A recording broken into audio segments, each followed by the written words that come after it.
allegiance to the flag of the United States of America and to the republic for which it stands, one nation, under God, indivisible, with liberty and justice for all.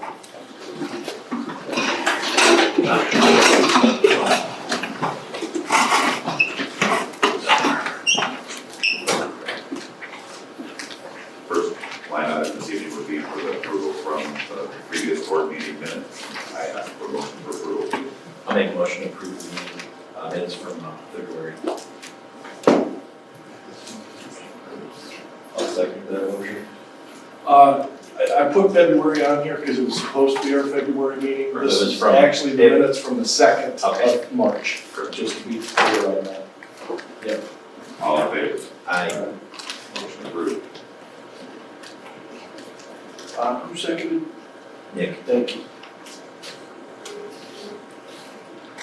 I've got one personnel item, and it's a volunteer baseball coach, Xavier Sanchez. It would be pending background approval, which we sent out for today, so. We have a motion by the board for approval for Mr. Sanchez. I'll make a motion to approve Mr. Sanchez for volunteer baseball coach. Do we have a second? I'll second that. All in favor? Aye. All opposed? Motion approved. Mr. Shepherd, can we add to that? What you got? Austin Heiss is gonna be, assistant track coach, high school track coach. There's a number of kids that we had, we wanted to add an assistant, and so he's taking on that role. Austin Heiss as a paid assistant, Yeah, track coach. and Austin is our Spanish teacher, so paid assistant track coach. Approval for that. I'll make a motion to approve Austin for assistant track coach. I'll second it. All in favor? Aye. All opposed? Motion approved. Thank you. And Tiffany's Yeah, I got a resignation from custodial staff, Tiffany Sully. So approval to accept that resignation.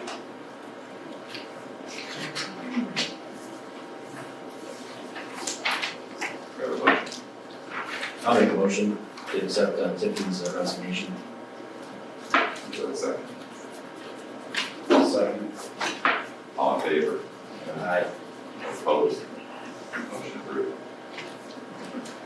Thank you, Brian. My fault on that. Agenda item this evening will be the claim docket.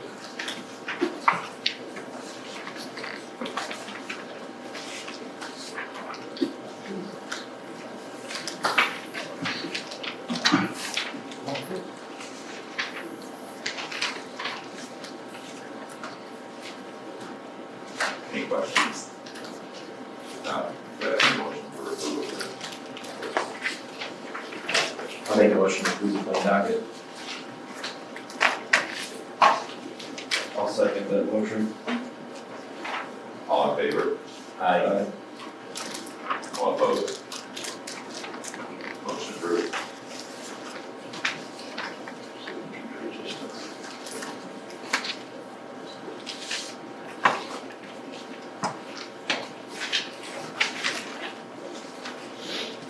And moving on to the balance sheet.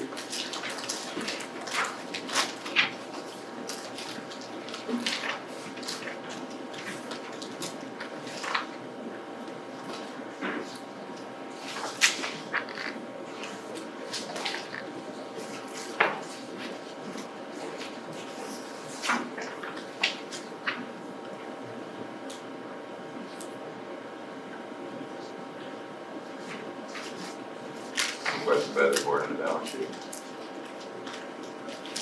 No. And the next item would be public comments, so if there are any public comments this evening on the agenda.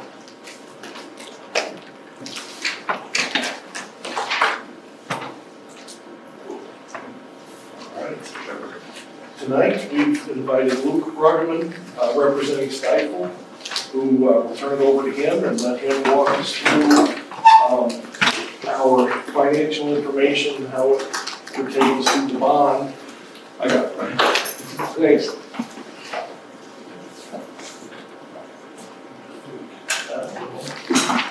Yes.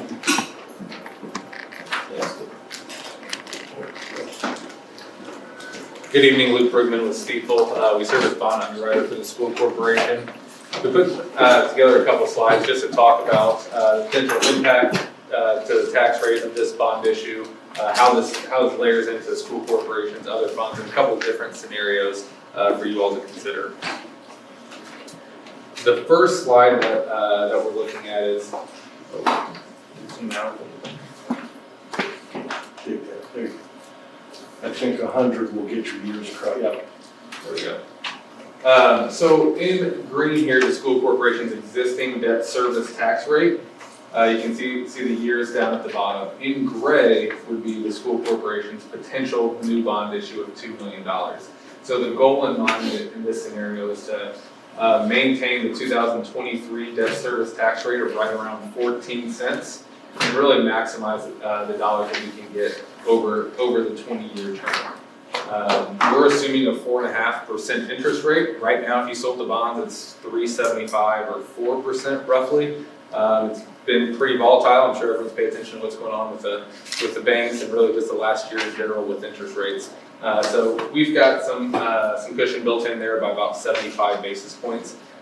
If that comes down a little bit, this picture looks a little bit better. We've assumed 0% AV growth going forward. Last year, you guys saw almost 10% AV growth, and I'll get to why that's important here in a second. Previously, it's been around 0 or 1% though. So again, trying to be conservative with some of our assumptions going forward. We also know that it's not just the debt service fund that the school corporation has, it's a property tax backed fund. There's also the operations fund, which makes up a large part of the school corporation's total tax rate. Those two funds together combine for the school corporation's total rate. So in green and gray, while it may look a little bit different than what on the previous slide, it's the exact same as that previous slide. We just layered in blue the operations fund. You'll notice here that it's stepping up on an annual basis from 24 to 2028. And the reason for that is the state of Indiana allows schools to grow their operations fund by what's called the max levy growth quotient, or the MLGQ. It's since they put it in 2019, it's ranged from 3.4 to 5%, most recently 5%. We've assumed that it's going to continue growing at 5% going forward. So if you assume that your assessed value is at 0%, but your operations fund levy is growing by 5%, well, that's going to increase your total tax rate or your operations fund tax rate a few pennies. You don't have to take that full 5%, but that's the maximum that you can take. So in 2022, you'll see the operations fund rate right here. The MLGQ with the max levy growth quotient in 2023 was 5%, but the school grew by 9.6 or 9.7%. So therefore, the operations fund decreased a little bit. We're assuming, again, trying to be conservative, that it's growing by 5% every single year, just to show kind of a worst case scenario here. If you decide to move forward with the project, this would be the breakdown focusing on the 2023 debt service rate. So a $2 million project, approximately $1,850,000 going to hard and soft construction costs, and then the remaining going to capitalized interest and cost of issuance.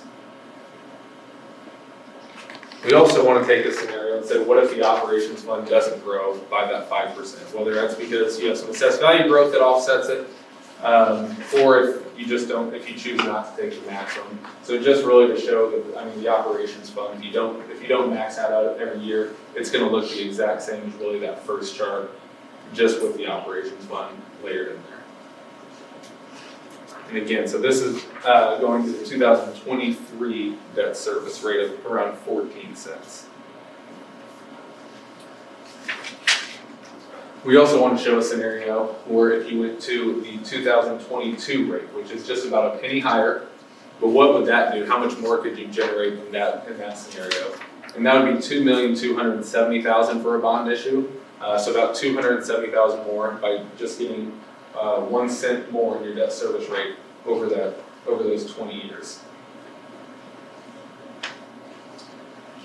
Again, same thing, factoring in the operations fund. This is happening whether you do the bond issue or not. But again, just showing how that will layer in with the operations fund. If you decide to go with that size of the project, or that target of a debt service tax rate, that would leave you with $2,270,000 for the bond issue. So again, hard and soft construction costs, the pie chart's gonna look very similar, just a little bit higher of an amount in your hard and soft construction cost. So just over 2.1 there, with the remaining when we capitalize the interest and cost of issuance. Lastly, showing the exact same slide as what we did before, maintaining the same debt service tax rate as 2022, but keeping your operations fund levy at the same level that it was in 2023.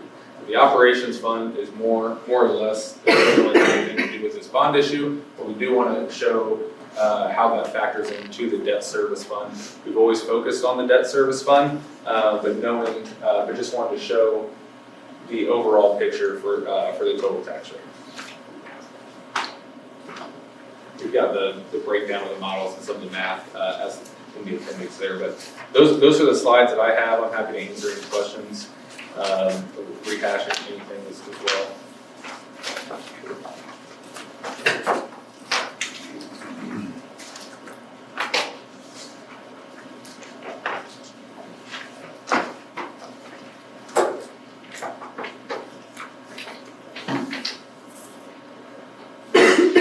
I got a question, how much the construction cost gonna go up in this project in the next 4 years? Because the state of Indiana is already up to over $1 billion for the new prison. Yeah, the construction costs have went up quite a bit. That's a little bit outside of my expertise. You probably have a better handle on what the costs have done recently. If you've done any projects or kind of scoping this out. Can you guys remember the last time we posed that to PSI? What the industry standard was? That Jerry was, I don't even know. I think we asked that to Performance Services. Right off the top of my head now, that answer escapes me on what they anticipate year over year construction costs. I've been talking about Yeah. this, trying to figure out what it was. I'm sure over the last couple of years, it's been every bit of 10 or 20%. And then the other issue, and maybe even more important, is trying to get the materials. I mean, I know there's certain items like HVAC or stuff like that, it's a 52-week lead time. We hear that all the time as well. So it's a combination of things on the construction side. I don't know what they're forecasting going forward. I don't think anyone expects prices to go back down. That would be nice. But I don't think anyone's expecting that. Hopefully we can just maintain those construction costs and keep the project costs a little bit lower. I'll reach out with that question and email Okay. at least what Performance Services gives us as an answer.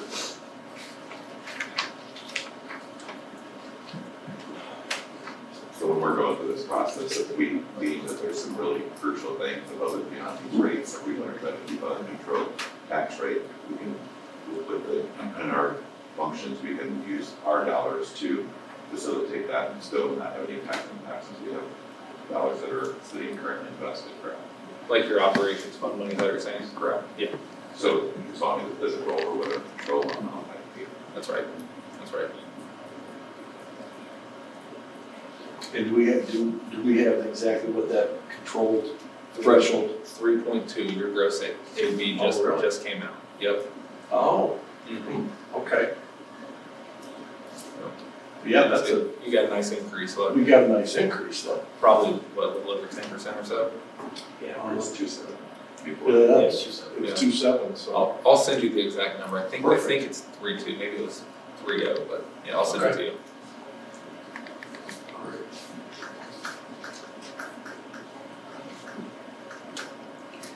I know you do this quite a bit, we spoke about it earlier, when most of the corporations are actually fulfilling going through this, when you look at our tax rate before talking in the past, are you seeing most school corporations trying to level things out, or are they looking at tax increases?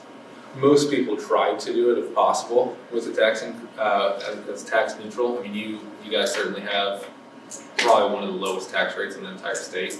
And I'm sure you guys are well aware. Definitely the debt service tax rate, I mean, 14 or 15 cents is probably don't quote me on this, but probably less than 20 or 25 schools in the state of Indiana that have a debt service rate that low. I mean, we work with some that are above $1, have a lot higher of an assessed value too. So you guys are in kind of a unique spot with that. I've probably said that a few times, I think. Okay. Yep. And they should be aware of that. I think the group in attendance is aware. Good questions. What else? So with those numbers, I mean, those are gonna fluctuate a little bit with interest rates. So if we see interest rates go down, we can keep the payments the exact same, but pay a little bit more principal, less interest back. So maybe that number ends up being a little bit higher at the time of the bond sale. Ultimately, if you guys decide to move forward, we're gonna pass a maximum amount that you wanna do. But a lot of what you can actually borrow and maintain that debt service rate is gonna depend on where interest rates are at that time. And what your assessed value is. Yeah, and again, what I've been talking with Jim on the phone is that right now you guys are working from a conservative standpoint. Yeah, we're Which probably is wise to do. probably plus 75 basis points or 0.75%. Think that's pretty conservative, but if we would have used that last year, would have been quite a bit lower. I think a lot of people are expecting interest rates to tail off a little bit, maybe one more increase by the Fed, and then hopefully stabilize a little bit. And we're also not all that far away from issuing bonds if you guys want to. It's like we're talking about this and issuing 2-3 years down the road, or potentially, at some point this year. Okay. Well, you probably won't be standing here if you knew this answer, but what do you see within the market right now, what their projections are for the rest of the year on bonds and for interest rates? Yeah, I'll take other people's predictions here. Yeah. We all do a model of that. Yeah. There's a lot going on right now. Yeah, so I mean, I think when Fed Chairman Powell came out last on Wednesday and said that they're indicating one more rate increase the rest of the year, that calmed the bond market quite a bit. We saw treasuries go down quite a bit. I think early on in the year, everyone's expecting probably 2 more hikes from now, potentially more depending on how the inflation data slowed down. We thought we were starting to get there in January or February, then the inflation data came back, CPI was up, PPI was up, jobs report, all kind of going towards inflation still going on. The last couple of reports we've seen has shown it's starting to slow down. Assuming that trend continues, then I think we'll start to see interest rates start to stabilize. There's some people saying that it could decrease. I mean, if we drove into a recession because of interest rates increasing so much, start seeing purchasing going down, banks going under, like we've seen recently. That's kind of more of a doomsday, but it's possible. So, long answer is I don't know. Short answer is I don't know. I just, Yeah. just for the oversight. Uh-huh.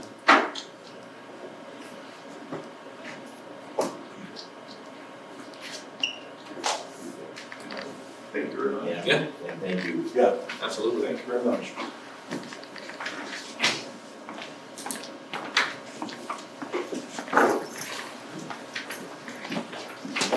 So, yeah, basically, then the next, on the heels of there, the financial information, we know now, certainly have a very stronger, certainly idea of what's going to be available to us. All I would need tonight will be asking for authorization from the board to provide public notice for a project hearing. It would just be a motion, second, a group decision that you want me to go ahead and head down, start the process with getting public notice out there for a hearing for April 24th. So on that side, do I have a motion by the board to authorize the public notice for a hearing? I'll make a motion to authorize public notice for projects hearing. Do I have a second? I'll second that motion. All in favor? Aye. All opposed? None opposed, motion approved. Thank you very much. I will keep you apprised of that process as we go. Brian, if you have anything else? for tonight? A couple things. Okay. So, I was trying to work on this week and I did not get it completed, but I wanna give you guys a presentation, next month about, our STEM program and kind of where we've gone from May of last year to now. And kind of the vision that we had and how that vision has had to, we've had to recreate it multiple times this year of things are going a little bit quicker than what we thought they were gonna be. So I wanna give you guys a presentation next month on that. Early this month, the Welter Foundation was having a competition between schools of seeing how many people could donate for their competition. And the school that had the most classes won a free $500 grant from the Welter Foundation. We had 31 classes between Wanatah and lacrosse that donated towards it. So we were able to get that $500. So Harold came last Friday and gave that money to us and said, now you guys figure out how you want to spend it. So Tuesday morning, I think it was Monday morning, Mrs. Porch came in and she works out, she's one of our recess aides. And she came to me and said, you know, we put the new swings in last fall, but we don't have adequate swings for younger children or for handicapped children. And she said it'd be really nice to get a swing. So I put Katie Wright on the task of seeing if she could find a handicap swing that would fit out there. And she did, and it's just over $1,000 for the swing. And so we're gonna use the Welter Foundation money, and we found out last night that Modern Woodman is gonna kick in the rest of the money to pay for that swing to go out there.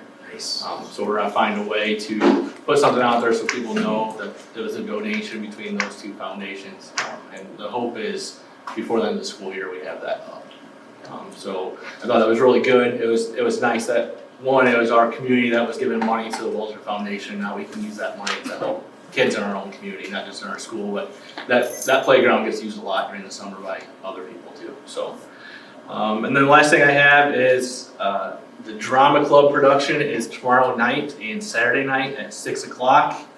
It's Aladdin, if you remember.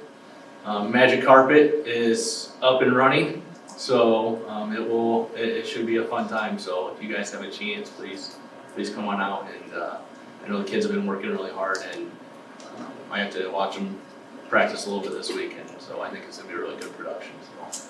So if you guys have a chance, come on out. So that is all I have. Very good. Thank you. And the only thing I have to add is I will be prepared in April to present to you kind of our pared down list that we're working through for items that best suit our kids and our school's needs, so that whatever this dollar figure ends up available to us, we spend it on things that benefits our students and our school community. So I'll have more information for you on that night. And that is all we have.